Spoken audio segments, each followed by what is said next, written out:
कैसे हैं आप सब। मैं हूं दीपक ऋषि और स्वागत करता हूं अपने क्यूट से चैनल, ब्यूटीफुल से चैनल फिजिक्स फीलर से। बच्चों, आज एक नए जोश के साथ आज हम लेके आए हैं class 11th mathematics NCERT text book का एक एक क्वेश्चन आपके सामने एक्सप्लेन एंड आपको बोर्ड पे समझाया जाएगा।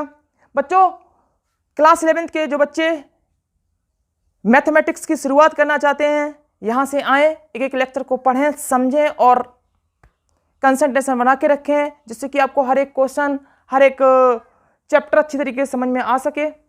बच्चों, तो ज़्यादा समय बर्बाद ना करते हुए अपने लेक्चर की ओर चलेंगे। बच्चों, class 11th maths chapter number 1 set. बेटा, आज हम सेट्स स्टार्ट करने वाले हैं। सबसे पहले सेट को स्टार्ट चैप्टर 1 एनसीईआरटी बुक में आप देखते हैं, बुक को पढ़ते हैं तब समझते हैं उसमें सेट पढ़ाया जाता है। चैप्टर 1 क्लास 11th मैथ्स का। बच्चों, सेट है क्या? What is set?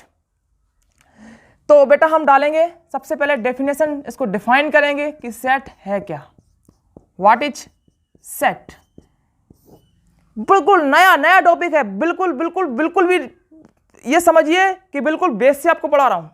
एकदम से नया टॉपिक, नया कॉन्सेप्ट, बिल्कुल इंट्रोडक्शन। आज का ये जो वीडियो है क्लास 11th मैथमेटिक्स का, बिल्कुल इंट्रोडक्टरी वीडियो है। बिल्कुल आपको बेस से समझाने की कोशिश कर रहा हूं और आप समझने की कोशिश करिएगा कि सेट है क्या। इसको हम समझेंगे, अच्छी तरीके से डिफाइन करेंगे। तो बेटा लिखेंगे सेट, और बड़ा मन से समझने की कोशिश करना। और यहां पे आप एक बार मैं कैमरा चेक करता हूं। चलिए, कैमरा बिल्कुल सही है। लिखेंगे set is the collection of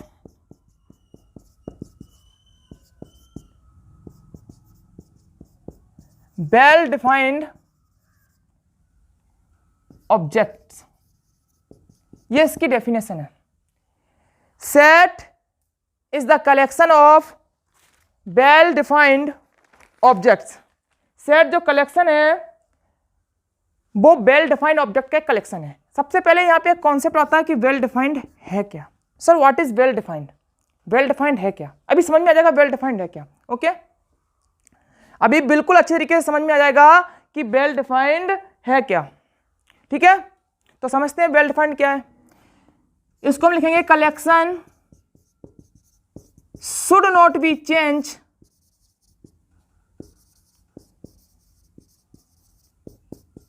person to person.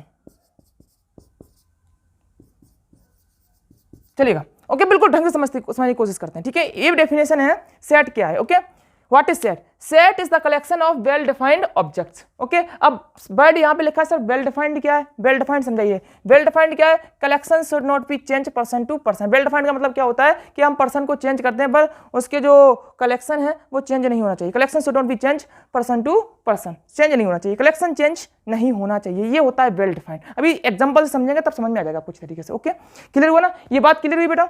Set क्या है? Set is the collection of well defined objects. Okay, set is the collection of well defined object. अब वेल डिफाइंड क्या है? वेल डिफाइंड है कलेक्शन। वेल डिफाइंड में condition है collection should not be change person to person. Collection मतलब person to person, किसी person को आप चेंज करते लेकिन उसका कलेक्शन चेंज नहीं होना चाहिए, तो वो सेट है। जैसे मैंने कहा, मैंने एक क्लास 11th के बच्चों से पूछा, बेटा बताओ टॉप 5 क्रिकेटर, टॉप 5 क्रिकेटर। मैंने कहा बताओ टॉप 5 क्रिकेटर कौन कौन से हैं, तो आप में से जवाब देंगे सर टॉप 5 क्रिकेटर। मैंने मान लो पूछा, रोहित से पूछा, मैंने बताओ बेटा रोहित कि टॉप 5 क्रिकेटर कौन कौन से हैं, तो रोहित का जवाब आता है कि सर टॉप 5 क्रिकेटर हैं Virat Kohli, MS D, Mahendra Singh Dhoni, Sachin Tendulkar, Virender Sehwag and Rahul Dravid. ये बता दी उसने, ये नाम ले ली। कौन कौन से? Virat Kohli, MS D, Sachin Tendulkar, Virender Sehwag and Rahul Dravid. मैंने ये रोहित से पूछा।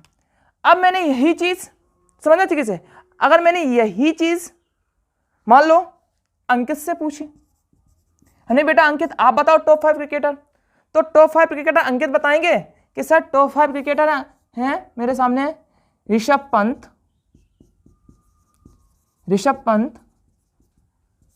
सुरेश रैना, हरभजन सिंह, किंग कोहली एंड मान लो मैंने नाम ले लिया यहाँ पे हार्दिक पांड्या। ओके, ये मैंने नाम ले लिया। ओके, मैंने कहा ये टॉप 5 की। रोहित का जवाब है विराट, MSG, सचिन तेंदुलकर, वीरेंद्र सहवाग, राहुल द्रविड़। अंकित का जवाब है ऋषभ पंत, सुरेश रैना, हरभजन सिंह, किंग कोहली एंड हार्दिक पांड्या। बेटा एक बात देखो, हमने टॉप 5 क्रिकेटर पूछे, रोहित के जवाब ये है, अंकित का जवाब ये है, तो आप देख रहे हैं कि दोनों के जवाब अलग अलग हैं, दोनों ने अपने क्रिकेटर अलग अलग बताए हैं, तो ये सेट नहीं है। टॉप 5 क्रिकेटर ये सेट नहीं है। मैंने पहले बताया, देखो, set is the collection of well defined object. मैंने यही बात रोहित से पूछी तो रोहित ने जवाब दिया ये सर ये टॉप 5 क्रिकेटर ये है। अब टॉप 5 क्रिकेटर मैंने पूछा वही अंकित से, तो उन्होंने बताया, अंकित ने, कि सर ये है। ओके, तो अब दोनों के आंसर देखें, दोनों के आंसर में अलग अलग आंसर आ रहे हैं, दोनों के आंसर अलग अलग हैं, तो ये सेट नहीं है। तो अगर हम कोई क्वेश्चन इस तरीके से पूछते हैं, बेटा बताओ राइट, मैंने कहा right first 5 odd natural number, मैंने जवाब पूछा, मैंने कहा बेटा बताओ right first 5 odd natural number, मतलब मुझे फर्स्ट 5 ऑड नेचुरल नंबर चाहिए। तो ये बात मैं रोहित से पूछूंगा, तो रोहित कहेंगे sir first 5 odd natural number है 1, 3, 5, 7 and 9। Okay, 1, 3, 5, 7, 9, right first 5 odd natural number, तो 1, 3, 5, 7, 9। यही बात मैं अगर अंकित से पूछूं, रोहित ने तो ये कहा कि सर ये है first 5 odd natural number. Okay, clear हुआ ना, ऑड नेचुरल नंबर। ओके, अब यही बात मैं अंकित से पूछूं तो अंकित भी कहेंगे सर 1, 3, 5, 7, 9 ऑड नेचुरल नंबर, अंकित भी यही कहेंगे। अब देखो दोनों के जवाब कैसे हैं, सेम है कि नहीं है, दोनों के जवाब क्या है, सेम।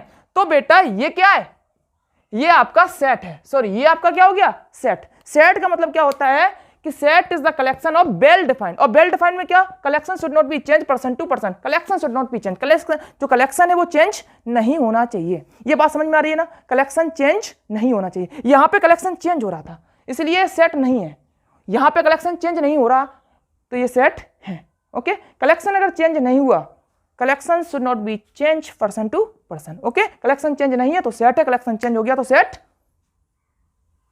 नहीं है। क्लियर हुआ ना, समझ में आ रहा ना।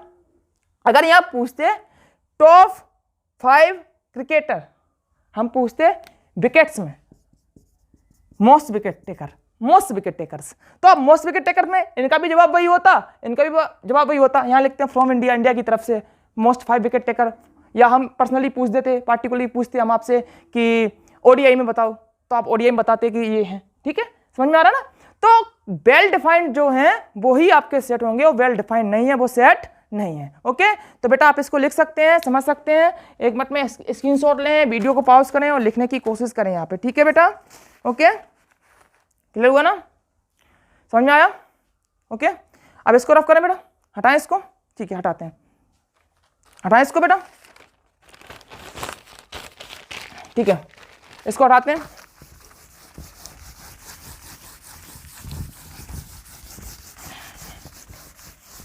समझ में आ गया ना,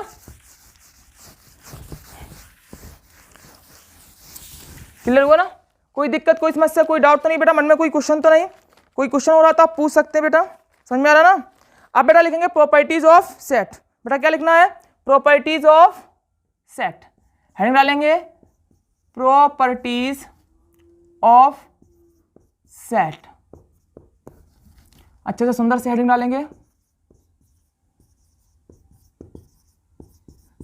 प्रॉपर्टीज ऑफ सेट, डाल लीजिए heading properties of set. Okay, ठीक है, डालिए हेडिंग। अब हमने देखो क्या कह रहा है, क्लियर हुआ ना बेटा, समझ में आया ना। अब देखो इधर, set denoted by capital letter, set जो डिनोट किया जाता है वो किससे किया जाता है, कैपिटल लेटर से। जैसे मैंने कहा फर्स्ट प्रॉपर्टी है set denoted by capital letters, इसको हम लिखेंगे set A, set B, set C. Set को हमेशा आप किससे लिखेंगे, सेट को आप लिखेंगे हमेशा कैपिटल लेटर से। ओके, क्लियर हुआ ना, समझ में आया। अब यहां लिखेंगे सेकेंड हेडिंग, सेकेंड हेडिंग लिखेंगे elements objects, elements objects of a sets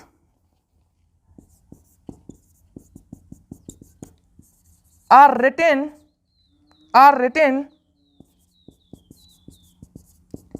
in small letters.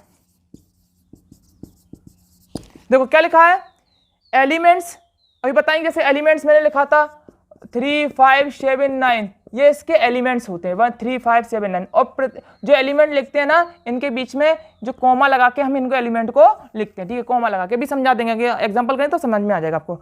Elements object of sets are written in small letters, मतलब कि जितने भी एलिमेंट ऑब्जेक्ट हम सेट के अंदर लिखते हैं तो वो हमें स्मॉल लेटर्स में ही लिखने होंगे। किस में लिखने होंगे? स्मॉल लेटर्स में। जैसे मैंने कहा कि बेटा कि sets of vowels in English alphabet, तो क्या लिखेंगे? ए, ई, आई, ओ, यू। ओके, तो ये सब जो इंग्लिश अल्फाबेट का हम जो यूज कर रहे हैं वो स्मॉल होने चाहिए। कैसे होने चाहिए? स्मॉल। अगर क्वेश्चन में कैपिटल दिया गया है तो कोई दिक्कत नहीं है, तो हम लिख सकते हैं, बट अगर हम अपनी तरफ से लिख रहे हैं तो वो कैसे होने चाहिए आपके? वो आपके स्मॉल होने चाहिए। क्लियर हुआ ना बेटा? दोनों प्रॉपर्टी क्लियर हुई, समझ में आया ना? अब आते हैं हम तीसरी प्रॉपर्टी पे। कौन सी बेटा? तीसरी प्रॉपर्टी पे। वी ऑलवेज, समझते जाना, वी ऑलवेज राइट एलिमेंट, समझते जाओ, ठीक है, करते जाओ। वी ऑलवेज राइट एलिमेंट्स या ऑब्जेक्ट्स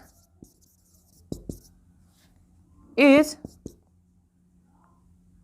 ब्रेसिस, ओके, ब्रेसिस या करली ब्रैकेट। ओके, कैसा? करली ब्रैकेट। समझ में आया ना? कैसे लिखना है? Be always right elements object is braces and करली ब्रैकेट, मतलब जो भी ऑब्जेक्ट हम लिखेंगे वो हम करली ब्रैकेट में ही लिखेंगे या ब्रेसिस में लिखेंगे।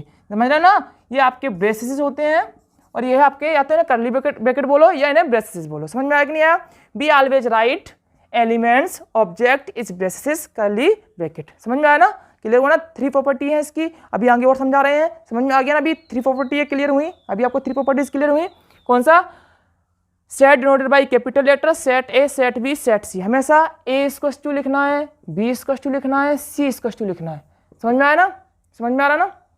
क्लियर हुआ ना? फिर आपको लिखना है elements object of a sets are written in small letter, सभी स्मॉल लेटर में लिखेंगे। अगर कोई हमें इंग्लिश अल्फाबेट का यूज करना पड़ रहा है तो वो इंग्लिश में लिखेंगे। Be always right elements object is braces या करली ब्रैकेट, इनको किस में लिखना है? या तो ब्रेसिस में या करली ब्रैकेट। ये ब्रेसिस होते हैं या करली ब्रैकेट होते हैं। ये 3 प्रॉपर्टी हैं। अभी आगे और प्रॉपर्टी मैं आपको बता रहा हूँ, ठीक है? तब तक इसको रफ कर देता हूँ, ठीक है? श्योर? समझ में आया ना बच्चा? क्लियर हुआ ना? ओके, हटाऊँ इसको, हटाऊँ। नंबर 4 पे चलते हैं, चलिए नंबर 4 पे, चलिए नंबर 4 पे चलेंगे बेटा। नंबर 4 डालेंगे सभी बच्चे। Number of elements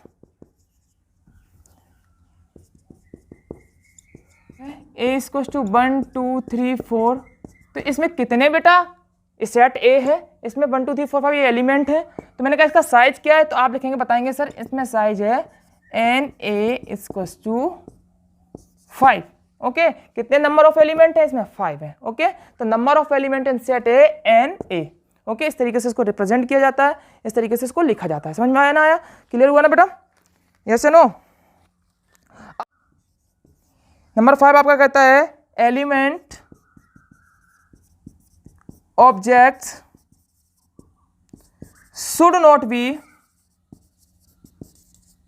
repeat.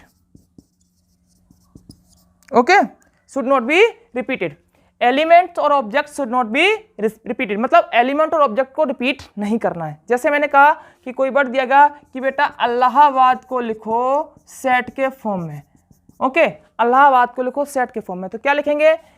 A L. अब एल दोबारा आ गया, 2 बार नहीं लिखना है। ए हम ऑलरेडी लिख चुके हैं, एच ए हम ऑलरेडी लिख चुके हैं, बी ए हम लिख चुके हैं, तो ए को एक ही बार, एंड डी, मतलब एक एलिमेंट को एक बार ही लिखना है। ये बात समझ में आ गई कि नहीं आएगी? बताओ बच्चा पार्टी, क्लियर हुआ ना? ALHBD, इस तरीके से हम इलाहाबाद को रिप्रेजेंट कर सकते हैं सेट के फॉर्म में। ओके, क्लियर हुआ ना? तो ये 5 प्रॉपर्टी थी बेटा, आपको मैंने समझाई, क्लियर हुई होंगी, आपको समझ में आना चाहिए कि भाई ये 5 की 5 प्रॉपर्टी विद एग्जांपल मैंने आपको समझाई है, क्लियर करवाई हैं। Number of element in set n A कितने हैं? 5 हैं। ओके, 5 की 5 प्रॉपर्टी क्लियर हुई बेटा, आपको 5 की 5 प्रॉपर्टी क्लियर हुई, समझ में आई? यस या नो? समझ में आ रहा ना बच्चा? क्लियर हुआ ना? ओके, हटाएं इसको, ठीक है।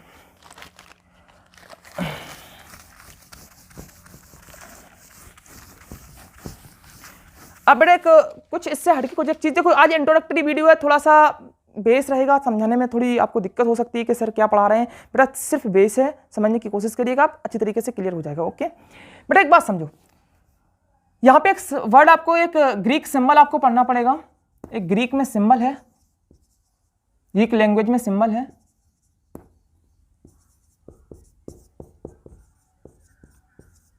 जिसको बोलते हैं हम एप्सिलॉन। क्या बोलते हैं बेटा इसको? हम फिजिक्स में बोलेंगे इसको एप्सिलॉन। ओके, क्या बोलते हैं इसको बेटा? एप्सिलॉन। ओके बेटा, एप्सिलॉन का मतलब होता है फिजिक्स, यहाँ मैथ, फिजिक्स में तो इसको एप्सिलॉन बोलते हैं, लेकिन यहाँ मैथ में इसको बोलते हैं बेटा इस तरीके से, जो इस तरीके से मिलेगा आपको, इसको बोलते हैं बिलोंग्स टू। क्या बोलते हैं बेटा इसको हम? Belongs to.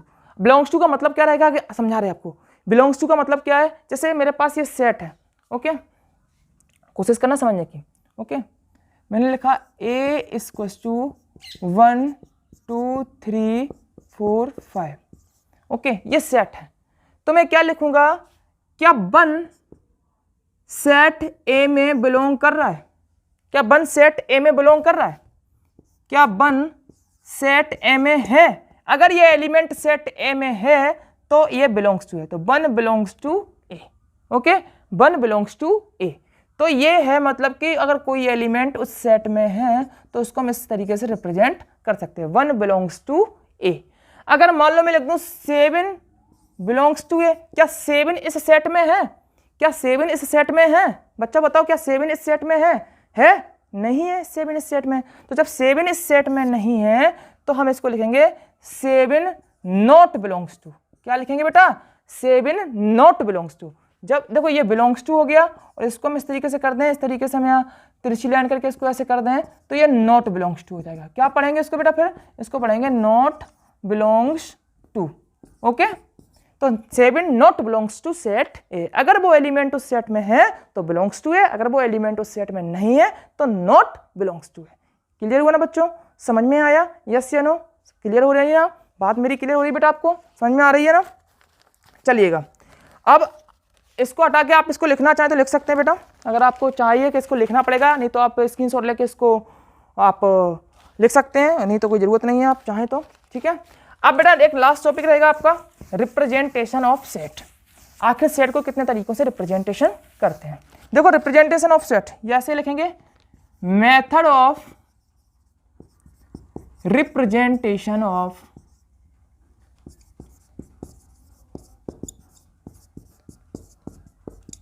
Method of representation of set. Okay, तो मेथड किस, इसके कितने मेथड है? इसके बेटा देखो 3 मेथड होते हैं। पढ़ने तो आपको 2 ही हैं, आपके बुक में 2 ही हैं, लेकिन हम आपको 3 बताएंगे। एक स्टेटमेंट या डिस्क्रिप्शन फॉर्म। कौन सा? Description form. ओके,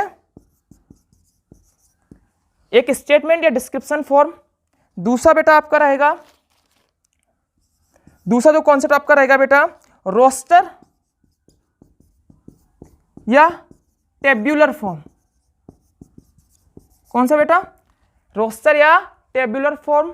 और तीसरा आपका रहेगा बेटा यहां पे set builder, set builder form.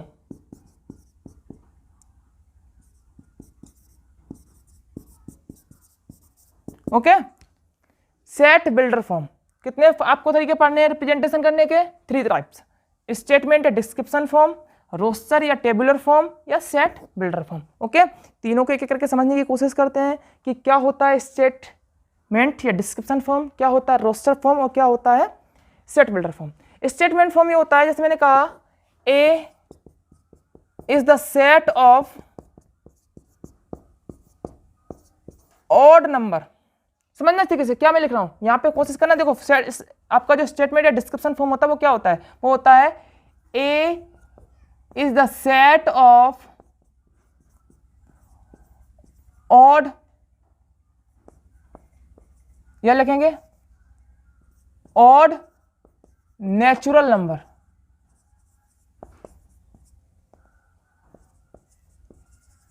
ये है, मैंने लिख दिया, ये आपका दिया ऊपर शायद विजुअल हो रहा है, चलिए देखो थोड़ा मैं नीचे लिख देता हूं।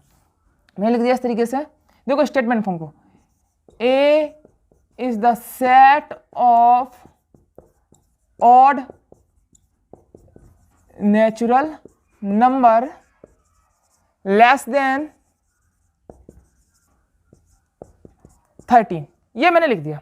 ए is the set of odd natural number less than 13, ये लिखा है। ओके, तो बेटा ये है स्टेटमेंट, ये स्टेटमेंट फॉर्म हो गया सेट का, कि आपके सामने दिया गया है A is the set of odd natural number less than 13, मतलब ए कोई सेट है और जो ऑड नेचुरल नंबर है वो 13 से कम है, ये आपका स्टेटमेंट दिया जाएगा, इसको बोलते हैं स्टेटमेंट फॉर्म। ओके, अब रोस्टर फॉर्म और टेबुलर फॉर्म कैसे लिखेंगे इसका, देखो इसका रोस्टर फॉर्म कैसे लिखते हैं, देखो ए, यहां पे सबसे पहले ए, मैंने क्या सेट को कैपिटल लेटर में लिखना है, तो set A is equal to curly bracket लगाएंगे, set of odd natural number, कैसा नंबर, ऑड नेचुरल नंबर, तो 1 3 5 7 9 11, क्या किससे, 13 से छोटे, तो 13 छोटे कितने हो गए, 1 3 5 7 9 11, तो इस फॉर्म में लिखने को बोलते हैं हम रोस्टर या टेबुलर फॉर्म। क्या बोलते हैं इसको बेटा हम, रोस्टर या टेबुलर फॉर्म, समझ में आ रहा है ना, रोस्टर फॉर्म इसको बोलते हैं। A is the set of odd natural number less than 13, तो क्या लिखेंगे, ए equal to 1 3 5 7 9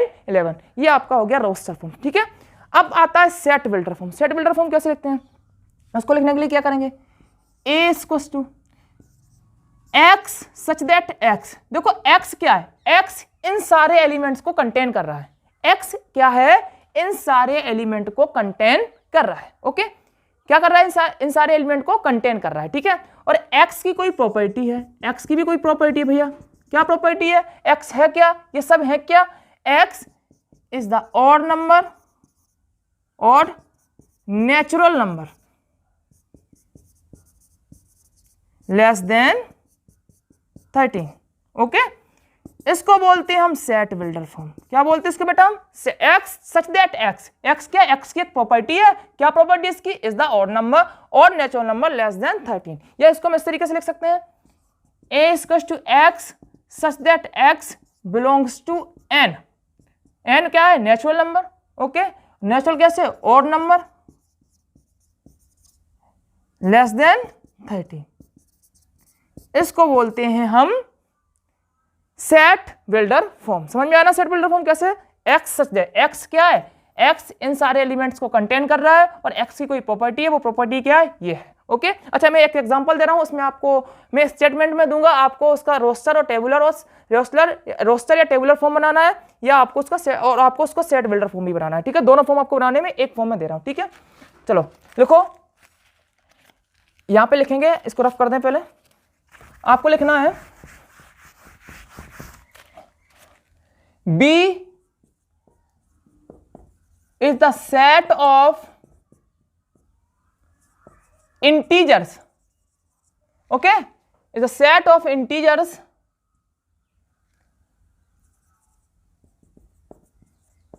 greater than -3 and less than 5। ये है आपका, क्या है, देखो समझ में आ रहा है ना, लेस देन 5। एक ऐसा सेट है बेटा, इंटीजर्स का सेट है जो -3 से बड़ा है और 5 से छोटा है, तो इसका रोस्टर फॉर्म कैसे बनाएंगे, -3 से छोटा है, -3 से छोटा है, सॉरी यहां पे लेस देन है, यहां पे लेस देन 5 सही है, बिल्कुल सही है, यहां पे ग्रेटर देन -3 है। Okay, greater than -3। Okay, clear हुआ ना, मतलब -3 से बड़ा है। ओके, तो -3 से बड़ा होगा -2 -1 0 1 2 3 4, बस। ठीक है, देखो B is the set of integers greater than -3 से बड़ा होना चाहिए, -2 -1 0 1 2 3 4, 5 से छोटा है। ओके, समझ में आया ना? तो इसका बन गया आपका रोस्टर फॉर्म, टेबुलर फॉर्म। अब सेट बिल्डर फॉर्म क्या बनाएंगे? A equals to x such that x और x बिलोंग्स टू इंटीजर, और इंटीजर को मैथ में बोलते हैं z। क्या बोलते हैं? इंटीजर को z। Okay, belongs to z। Okay, या आप इंटीजर भी लिख सकते हैं। Okay, less than greater than -3 and less than 5। Okay, x यहां लिख सकते हैं x is greater than -3 okay and less than 5। Okay, Z का मतलब समझ जाएंगे इंटीजर्स में। ओके, इतनी सी कहानी थी, आपको समझ में आई होगी, आई होप क्लियर हुआ होगा। कल पढ़ाएंगे आपको टाइप्स ऑफ सेट, और तब तक के लिए चैनल को सब्सक्राइब, शेयर एंड लाइक जरूर करिए, जिससे कि आपके लाइक से हमें मोटिवेट करेंगे और आगे से अच्छा फील आपको दे पाएंगे। कल टाइप्स ऑफ सेट में मिलेंगे हम। Okay, take care, bye bye.